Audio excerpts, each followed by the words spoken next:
दोस्तों नमस्कार, ये है मार्गदर्शन फॉर सिविल सर्विसेज। मैं अनुराग चौधरी। दोस्तों, भारतीय इतिहास के महत्वपूर्ण प्रश्नों के अभ्यास सेट में इस वीडियो में हम सॉल्व करेंगे आधुनिक भारत के इतिहास से संबंधित महत्वपूर्ण प्रश्नों का प्रैक्टिस सेट, जो आपके आगामी परीक्षाओं के सामान्य ज्ञान और सामान्य अध्ययन खंड के लिए बहुत ही उपयोगी है। इस वीडियो में हम भारत के संवैधानिक विकास से संबंधित सभी महत्वपूर्ण प्रश्नों को सॉल्व करेंगे। प्रश्नों को सॉल्व करते समय हम उनकी व्याख्या भी करते चलेंगे, ताकि आप प्रश्नों को आसानी से समझ सकें और परीक्षाओं की दृष्टि से कुछ अन्य महत्वपूर्ण तथ्यों को भी तैयार कर सकें। तो आइए शुरू करते हैं आधुनिक भारत के इतिहास के अंतर्गत भारत के संवैधानिक विकास से संबंधित महत्वपूर्ण प्रश्नों को। पहला प्रश्न है, रेगुलेटिंग एक्ट पारित किया गया था कब? तो ये बहुत ही आसान और शुरुआती प्रश्न है भारत के संवैधानिक विकास का।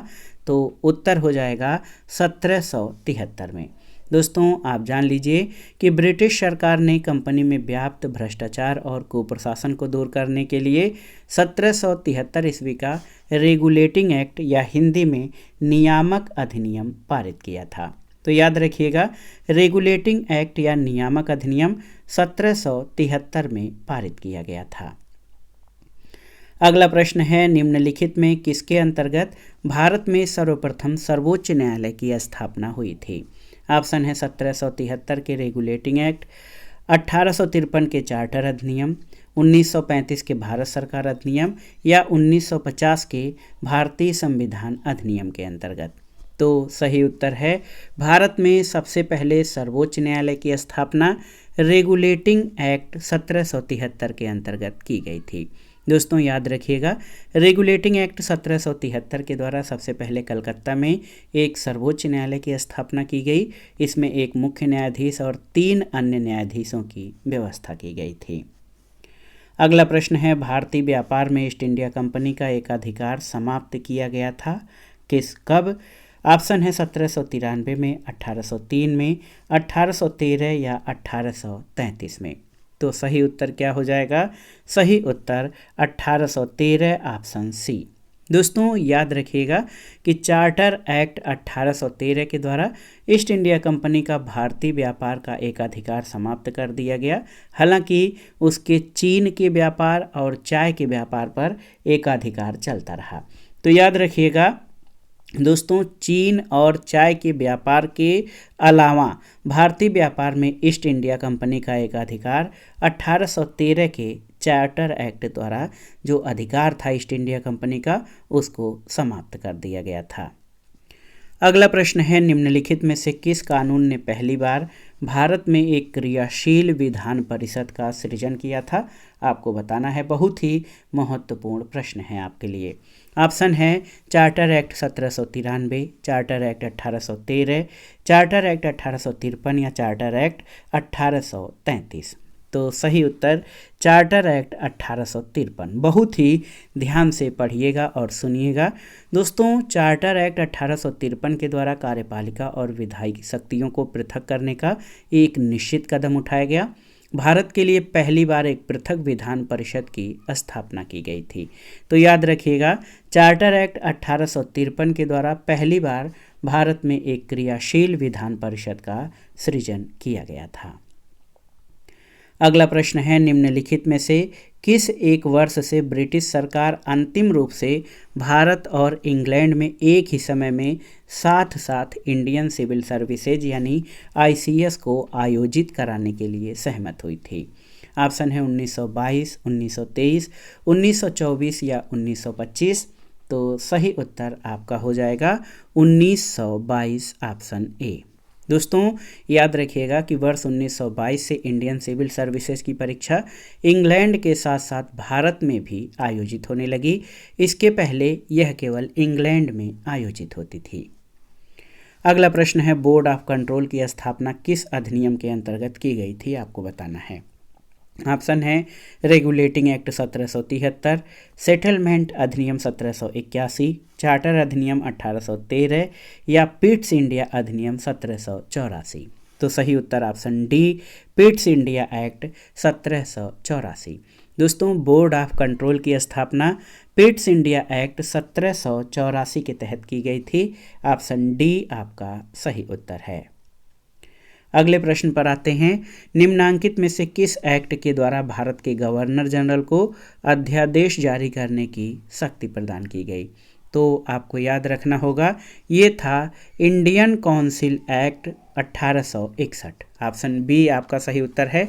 दोस्तों भारतीय परिषद अधिनियम 1861 के द्वारा गवर्नर जनरल को अध्यादेश जारी करने की शक्ति प्रदान की गई और अध्यादेश अधिकाधिक 6 माह तक लागू रह सकते थे। अगला प्रश्न है, निम्नलिखित में से किस अधिनियम के अंतर्गत भारतीय विधान परिषद को बजट पर बहस करने की शक्ति प्राप्त हुई थी? तो ये अधिनियम कौन सा था जिसके अंतर्गत भारतीय विधान परिषद को बजट पर बहस करने की शक्ति प्राप्त हुई थी? तो उत्तर है 1892 का भारतीय परिषद अधिनियम। दोस्तों याद रखिएगा, भारतीय परिषद अधिनियम 1892 के अनुसार विधानमंडलों के सदस्यों को बजट पर बहस करने की शक्ति प्रदान की गई थी। अगला प्रश्न है, निम्नलिखित में से किस अधिनियम के द्वारा अंग्रेजों ने भारत में सबसे पहले परोक्ष निर्वाचन प्रणाली की शुरुआत की थी? 1909, 1861, 1867 या 1892 के अधिनियम द्वारा? तो सही उत्तर 1892। दोस्तों आप जान लीजिए, 1892 के भारत परिषद अधिनियम के द्वारा अंग्रेजों ने भारत में सबसे पहले इनडायरेक्ट इलेक्शन या परोक्ष निर्वाचन प्रणाली की शुरुआत की थी। ऑप्शन डी आपका सही उत्तर हो जाएगा। अगला प्रश्न है, बॉम्बे, मद्रास और कलकत्ता में उच्च न्यायालयों की स्थापना कब हुई थी? आपको बताना है, बहुत ही महत्वपूर्ण प्रश्न है। ऑप्शन देख लेते हैं, 1861, 1851, 1871 या 1881। तो सही उत्तर 1861 ऑप्शन ए। दोस्तों याद रखिएगा, बॉम्बे, मद्रास और कलकत्ता उच्च न्यायालयों की स्थापना ब्रिटिश संसद द्वारा पारित भारतीय उच्च न्यायालय अधिनियम 1861 के तहत 1862 में की गई थी। तो सही उत्तर ऑप्शन ए है। याद रखिएगा दोस्तों, बॉम्बे, मद्रास और कलकत्ता उच्च न्यायालयों की स्थापना ब्रिटिश संसद द्वारा पारित भारतीय उच्च न्यायालय अधिनियम 1861 के तहत इनकी स्थापना 1862 में की गई थी। अगला प्रश्न है, 20 अगस्त 1917 के सुधारों की घोषणा को जाना जाता है किस नाम से? मॉन्टेग्यू घोषणा के नाम से, मार्ले घोषणा के नाम से, मिंटो घोषणा के नाम से या चेम्सफोर्ड घोषणा के नाम से? तो सही उत्तर मॉन्टेग्यू घोषणा के नाम से, ऑप्शन ए। याद रखिएगा, 20 अगस्त 1917 के सुधारों की घोषणा को तत्कालीन भारत सचिव एडविन मॉन्टेग्यू के नाम पे मॉन्टेग्यू घोषणा के नाम से जाना जाता है। ऑप्शन ए आपका सही उत्तर है। अगला प्रश्न है, द्वैध शासन का जनक किसे माना जाता है? आपको बताना है। Lord Clive, Hector Munro, lord Macaulay या सर लियोनेल कार्टिस को? तो सही उत्तर क्या हो जाएगा? Lionel Curtis, option D. याद रखिएगा, सर लियोनेल कार्टिस को द्वैध शासन का जनक माना जाता है। उसके द्वैध शासन संबंधी विचार भारत सरकार अधिनियम 1919 का आधार बने थे। तो याद रखिएगा, लियोनेल कार्टिस को द्वैध शासन का जनक कहा जाता है। अगला प्रश्न है, प्रांतों में द्वैध शासन प्रणाली या डायरार्की किसके या किस अधिनियम के अंतर्गत लागू की गई थी? ऑप्शन है 1892, 1909, 1919 या 1935। तो सही उत्तर आपका हो जाएगा 1919 के जो है अधिनियम के अंतर्गत। याद रखिएगा, प्रांतों में द्वैध शासन प्रणाली भारत सरकार अधिनियम 1919 के तहत लागू की गई थी। अगला प्रश्न है, मॉन्टेग्यू चेम्सफोर्ड सुधार या मॉन्टेग्यू चेम्सफोर्ड प्रस्ताव किससे संबंधित थे? सामाजिक सुधार से, शैक्षिक सुधार से, पुलिस प्रशासन में सुधार से या संवैधानिक सुधार से? तो उत्तर है आपका मॉन्टेग्यू चेम्सफोर्ड प्रस्ताव संवैधानिक सुधारों से संबंधित था। अगला प्रश्न है, भारत सरकार अधिनियम 1935 निम्नलिखित में से किसकी रिपोर्ट पर आधारित था? Cabinet mission, Cripps mission, Rowlatt commission या साइमन कमीशन? तो सही उत्तर साइमन कमीशन, ऑप्शन डी। याद रखिएगा दोस्तों, साइमन आयोग रिपोर्ट जो है वो गोलमेज सम्मेलन और अंग्रेजी सरकार द्वारा प्रस्तुत श्वेत पत्र पर, ये सभी 1935 के भारत सरकार अधिनियम के आधार बने थे। ऑप्शन डी आपका सही उत्तर है। अगला प्रश्न है, भारत सरकार अधिनियम 1935 ने समाप्त की थी क्या? प्रांतीय स्वायत्तता, प्रांतीय द्वैध शासन व्यवस्था, भारत की संघीय संरचना या जिम्मेदार केंद्रीय सरकार। तो सही उत्तर प्रांतीय द्वैध शासन व्यवस्था, ऑप्शन बी। याद रखिएगा कि भारत सरकार अधिनियम 1935 के द्वारा प्रांतों की द्वैध शासन व्यवस्था की समाप्ति हुई थी। अगला प्रश्न है, 1935 का गवर्नमेंट ऑफ इंडिया एक्ट क्यों महत्वपूर्ण है? आपको बताना है। बहुत ही महत्वपूर्ण प्रश्न है। ऑप्शन है, ये भारतीय संविधान का प्रमुख स्रोत है, इसके द्वारा भारत को स्वतंत्रता मिली, इसमें भारत विभाजन उल्लिखित है, या इसके द्वारा रियासतें समाप्त हुई थीं। तो सही उत्तर है 1935 का गवर्नमेंट ऑफ इंडिया एक्ट इसलिए महत्वपूर्ण है क्योंकि ये भारतीय संविधान का प्रमुख स्रोत है। अगला प्रश्न है, निम्नलिखित में से किसने 1935 के अधिनियम के बारे में कहा था? एक कार जिसमें ब्रेक तो हैं पर इंजन नहीं। ऑप्शन है जवाहरलाल नेहरू, सी राजगोपालाचारी, महात्मा गांधी या सुभाष चंद्र बोस। तो सही उत्तर जवाहरलाल नेहरू, ऑप्शन ए। दोस्तों 1935 के अधिनियम के बारे में जवाहरलाल नेहरू ने कहा था, एक कार जिसमें ब्रेक तो है पर इंजन नहीं है। अगला प्रश्न है, निम्नलिखित में से किसने भारत सरकार अधिनियम 1935 को गुलामी या दासता का अधिकार पत्र कहा था? तो सही उत्तर क्या हो जाएगा? Jawaharlal Nehru, option A. याद रखिएगा, पंडित जवाहरलाल नेहरू ने भारत सरकार अधिनियम 1935 को गुलामी का अधिकार या दासता का आज्ञा पत्र बताते हुए उसकी कठोर आलोचना की थी। अगले प्रश्न पर आते हैं, भारतीय शासन अधिनियम 1935 के द्वारा स्थापित संघ में अवशिष्ट शक्तियां किसे दी गई थीं? आपको बताना है। ये प्रश्न बहुत ही महत्वपूर्ण है। ऑप्शन है संघीय विधानमंडल को, गवर्नर जनरल को, प्रांतीय विधानमंडल को या प्रांतीय राज्यपालों को। तो सही उत्तर गवर्नर जनरल को, याद रखिएगा, ऑप्शन बी। दोस्तों आप जान लीजिए कि भारत शासन अधिनियम 1935 के द्वारा जो संघ स्थापित किया जाना था उसमें जो स्थापित संघ था अवशिष्ट शक्तियां वो गवर्नर जनरल के पास थीं। अगला प्रश्न, सूची 1 का सूची 2 से सुमेलन करना है और दिए गए कोड से सही उत्तर का चयन करना है। तो यहाँ पर आप देखिए ये प्रश्न बहुत ही महत्वपूर्ण है। नियंत्रण परिषद की स्थापना। देखिए नियंत्रण परिषद की स्थापना दोस्तों आप जान लीजिए बहुत ही महत्वपूर्ण प्रश्न है। इसमें आपसे पूछा गया है कि सूची 1 का सूची 2 से सुमेलन करना है और दिए गए कोड से सही उत्तर का चयन करना है। तो यहाँ पर देखिए नियंत्रण परिषद की स्थापना पिट का भारतीय अधिनियम और सर्वोच्च न्यायालय की स्थापना नियामक अधिनियम 1773 के द्वारा। और आप देखिए ईसाई मिशनरियों को भारत में प्रवेश, बसने और कार्य करने की अनुमति ये 1813 के चार्टर एक्ट के द्वारा। और गवर्नर जनरल की परिषद में कानूनी सदस्य की नियुक्ति चार्टर अधिनियम 1833 के द्वारा। तो ये आपके महत्वपूर्ण जो व्यवस्थाएं हैं और अधिनियम से मिलान हो गया। तो याद रखिएगा दोस्तों नियंत्रण परिषद की स्थापना जो है ये पिट्स के भारतीय अधिनियम 1784 के द्वारा, सर्वोच्च न्यायालय की स्थापना रेगुलेटिंग एक्ट या नियामक अधिनियम 1773 के अधिनियम के माध्यम से, ईसाई मिशनरियों को भारत में कार्य करने की अनुमति 1813 में और गवर्नर जनरल की परिषद में कानूनी सदस्य की नियुक्ति चार्टर अधिनियम 1833 के द्वारा की गई। तो उत्तर हो जाएगा 2, 1, 3, 4। देखिए ऑप्शन बी आपका सही उत्तर है।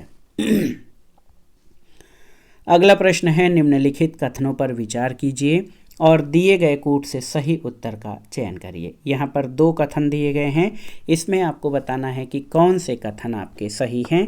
आप देखिए चार्टर एक्ट 1853 के द्वारा ईस्ट इंडिया कंपनी के भारतीय व्यापार के एकाधिकार को उत्साहित कर दिया गया। तो यहाँ पे ये आपका सही नहीं है। और दूसरा है गवर्नमेंट ऑफ इंडिया एक्ट 1858 के अंतर्गत ब्रिटिश संसद ने ईस्ट इंडिया कंपनी को पूर्णतः समाप्त कर भारत में सीधा शासन करने का उत्तरदायित्व ग्रहण किया। तो ऑप्शन बी केवल 2 आपका सही है। दोस्तों याद रखिएगा, ईस्ट इंडिया कंपनी के भारतीय व्यापार के एकाधिकार को चाय और चीन के साथ व्यापार के अतिरिक्त 1813 के चार्टर एक्ट द्वारा समाप्त किया गया। कथन एक सही नहीं है। तो ये 1853 नहीं बल्कि 1813 के चार्टर एक्ट द्वारा ईस्ट इंडिया कंपनी के भारतीय व्यापार के एकाधिकार को समाप्त किया गया था। लेकिन दूसरा कथन जो है कि गवर्नमेंट ऑफ इंडिया एक्ट 1858 के तहत भारत की सत्ता जो है ईस्ट इंडिया कंपनी से क्राउन या ब्रिटिश क्राउन को हस्तांतरित हो गई और ब्रिटिश संसद द्वारा भारत के शासन का उत्तरदायित्व ग्रहण किया गया। तो इस तरह कथन 2 आपका सही है।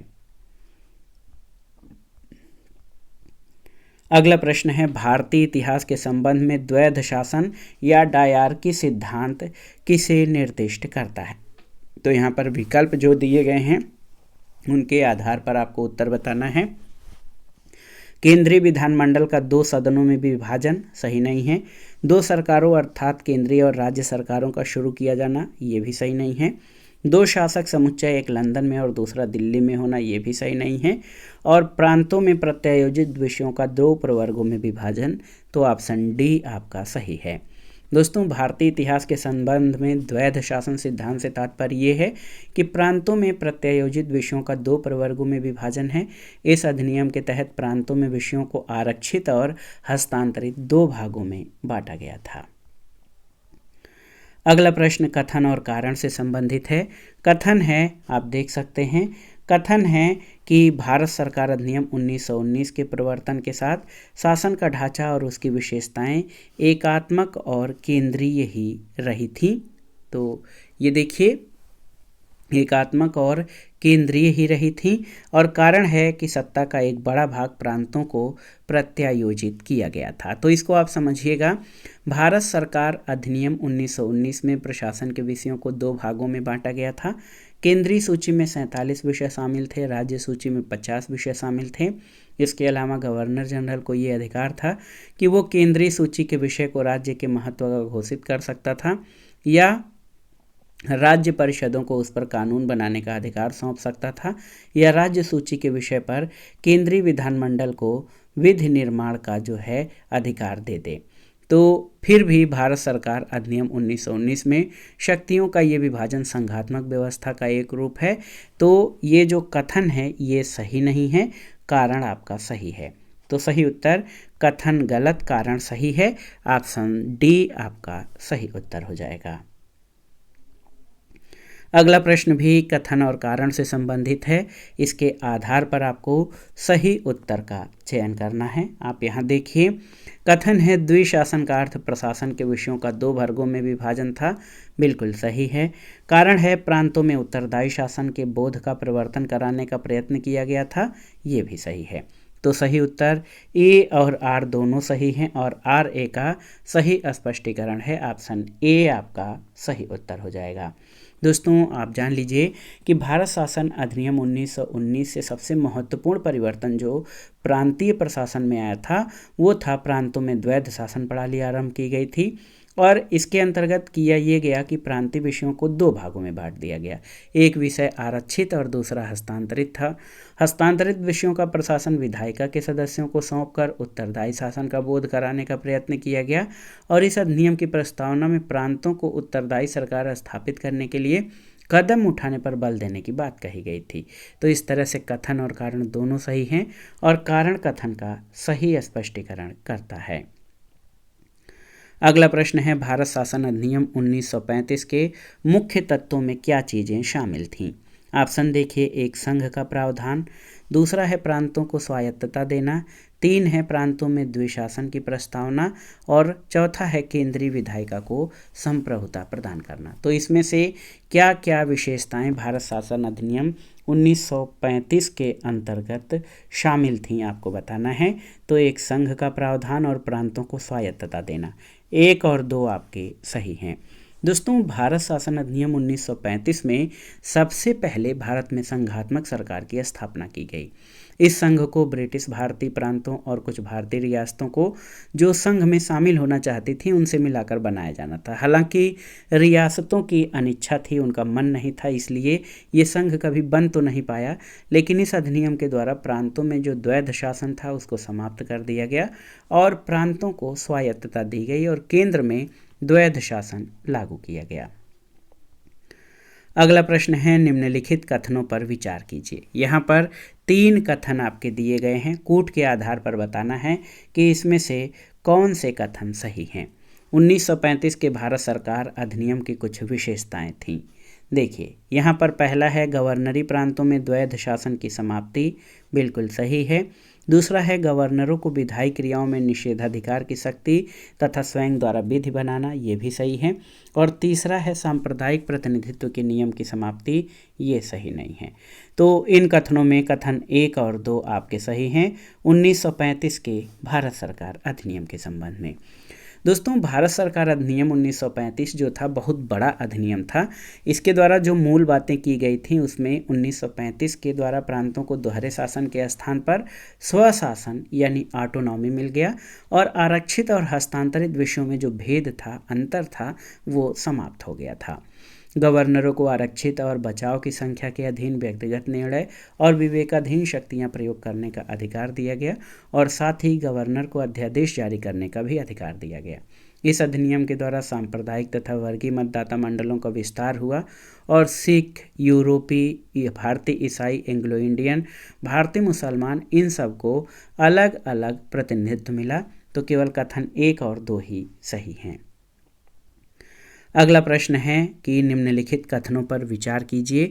यहाँ पर 3 कथन दिए गए हैं, इसके आधार पर आपको सही कोड का चयन करना है कि कौन सा उत्तर आपका सही होगा। गवर्नमेंट ऑफ इंडिया एक्ट 1935 में प्रांतीय स्वशासन का उपबंध था, बिल्कुल सही है। एक संघीय न्यायालय या फेडरल कोर्ट की स्थापना का उपबंध था, ये भी सही है। और तीसरा केंद्र में अखिल भारतीय संघ का उपबंध था। तो ये बिल्कुल तीनों ही कथन आपके सही हैं। ऑप्शन डी आपका सही उत्तर है। दोस्तों, भारत का जो वर्तमान संवैधानिक ढांचा है बहुत कुछ 1935 के अधिनियम पर आधारित है।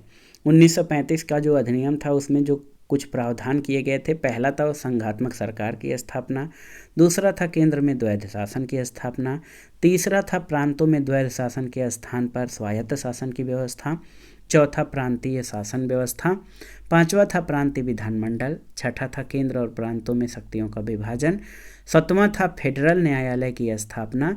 और आप देख लीजिए कि ये तीनों ही कथन आपके 1935 के शासन अधिनियम के अंतर्गत शामिल थे। अगला प्रश्न है, निम्नलिखित में से किस अधिनियम द्वारा संवैधानिक निरंकुशता का सिद्धांत प्रवृत्त या लागू किया गया था? तो ये प्रश्न बहुत ही महत्वपूर्ण है। 1935 के भारत सरकार अधिनियम के द्वारा आप जान लीजिए। दोस्तों, संवैधानिक निरंकुशता सिद्धांत भारत सरकार अधिनियम 1935 के द्वारा प्रवृत्त किया गया और इस अधिनियम में भारत संघ की स्थापना, संघीय न्यायपालिका, केंद्र और राज्यों के मध्य शक्तियों के विभाजन आदि की व्यवस्था की गई थी। ऑप्शन सी आपका सही उत्तर है। अगला प्रश्न है, भारतीय राष्ट्रीय कांग्रेस ने अपने किस अधिवेशन में भारत सरकार अधिनियम 1935 को अस्वीकार किया था? ऑप्शन है रामगढ़ अधिवेशन 1940, लखनऊ अधिवेशन 1936, फैजपुर अधिवेशन या उपर्युक्त में से कोई नहीं। तो सही उत्तर लखनऊ अधिवेशन 1936, ऑप्शन बी। दोस्तों, भारतीय राष्ट्रीय कांग्रेस ने अपने लखनऊ अधिवेशन 1936 में भारत सरकार अधिनियम 1935 को अस्वीकार किया था और इस अधिवेशन की अध्यक्षता जवाहरलाल नेहरू ने की थी। दोस्तों, बहुत ही महत्वपूर्ण प्रश्न है। भारतीय राष्ट्रीय कांग्रेस ने अपने लखनऊ अधिवेशन 1936 में भारत सरकार अधिनियम 1935 को अस्वीकार कर दिया था। अगला प्रश्न है, केंद्रीय विधानसभा के निम्नांकित में से कौन से निर्वाचन भारत शासन अधिनियम 1919 के तहत हुए थे? ये प्रश्न बहुत ही महत्वपूर्ण है। इसमें पूछा गया है कि केंद्रीय विधानसभा के कौन से निर्वाचन भारत शासन अधिनियम 1919 के तहत हुए थे? तो देखिए 1926, 1937 और 1945। तो याद रखिएगा 1926 और 1945, यानी ए और सी, ऑप्शन सी आपका सही उत्तर हो जाएगा। भारत शासन अधिनियम 1919 के तहत केंद्रीय विधानसभा का चुनाव 1923, 1926, 1930, 1934 और 1945 में हुए थे। वर्ष 1937 में जो प्रांतीय विधानसभा चुनाव था भारत शासन अधिनियम 1935 के तहत हुआ और 1935 के अधिनियम जो है उसका संघीय प्रावधान लागू नहीं किया गया था। तो याद रखिएगा केंद्रीय विधानसभा के जो 1926 और देखिए 1945 के चुनाव थे ये 1919 के अधिनियम के अंतर्गत हुए थे। ऑप्शन सी आपका सही उत्तर है। अगला प्रश्न है भारत सरकार अधिनियम 1935 में अंतर्विष्ट अनुदेश प्रपत्र या इंस्ट्रूमेंट ऑफ इंस्ट्रक्शन को वर्ष 1950 में भारत के संविधान में किस रूप में समाविष्ट किया गया था आपको बताना है। ऑप्शन है मूल अधिकार, राज्य की नीति निर्देशक तत्व, राज्य की कार्यपालिका शक्ति का विस्तार या भारत सरकार का कार्य संचालन। तो सही उत्तर क्या हो जाएगा? सही उत्तर राज्य के नीति निर्देशक तत्व। दोस्तों याद रखिएगा भारत सरकार अधिनियम 1935 में अंतर्विष्ट अनुदेश पत्र या इंस्ट्रूमेंट ऑफ इंस्ट्रक्शन को 1950 के भारत के संविधान में राज्य के नीति निर्देशक तत्व या डायरेक्टिव प्रिंसिपल्स ऑफ स्टेट के रूप में शामिल किया गया।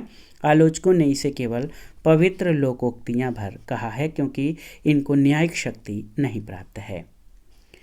अगला प्रश्न और इस वीडियो का आखिरी प्रश्न है दोस्तों, बहुत ही महत्वपूर्ण है कि ब्रिटिश काल में संविधान के विकास में कौन सा कानून ऐतिहासिक नहीं था। ऑप्शन है regulating act 1773, charter act 1833, government of India act 1919 या protection of civil right act 1955। तो सही उत्तर protection of civil right act 1955। पूछा गया है कि ब्रिटिश काल में संविधान के विकास में कौन सा कानून ऐतिहासिक नहीं था, तो ये protection of civil rights act 1955 ये संसद द्वारा पारित किया गया था, भारतीय संसद द्वारा, न कि ब्रिटिश शासनकाल में। दोस्तों भारत में ब्रिटिश शासनकाल के दौरान ब्रिटिश सरकार के द्वारा रेगुलेटिंग एक्ट 1773, चार्टर एक्ट 1833 और गवर्नमेंट ऑफ इंडिया एक्ट 1919 पारित किया गया था। ये सभी कानून ब्रिटिश शासन में संवैधानिक विकास में बहुत ही महत्वपूर्ण थे, जबकि 1955 का जो नागरिक अधिकार संरक्षण अधिनियम था ये भारत के संसद द्वारा पारित किया गया था। इसलिए आप जान लीजिए कि ये जो कथन ऑप्शन डी है, ऑप्शन डी आपका सही नहीं है। तो दोस्तों ये था आज का वीडियो, आधुनिक भारत के इतिहास के अंतर्गत भारत के संवैधानिक विकास से संबंधित महत्वपूर्ण प्रश्नों का प्रैक्टिस सेट, जो आपके आगामी परीक्षाओं के सामान्य ज्ञान और सामान्य अध्ययन के साथ विभिन्न राज्यों द्वारा इतिहास विषय से आयोजित की जाने वाली अध्यापक भर्ती के लिए बहुत ही उपयोगी है। आप इन प्रश्नों का उपयोग अध्यापक भर्ती परीक्षाओं के लिए भी कर सकते हैं। वैसे ये वीडियो विभिन्न राज्य लोक सेवा आयोगों द्वारा आयोजित परीक्षाओं के साथ बैंक, एसएससी और रेलवे द्वारा आयोजित परीक्षाओं के लिए बहुत ही उपयोगी है। आप इन प्रश्नों को तैयार कर लीजिएगा। वीडियो आपको कैसा लगा हमें कमेंट बॉक्स में ज़रूर बताइएगा। वीडियो को लाइक करें, शेयर करें और इस चैनल मार्गदर्शन फॉर सिविल सर्विसेज को सब्सक्राइब करें। वीडियो देखने के लिए धन्यवाद दोस्तों, नमस्कार।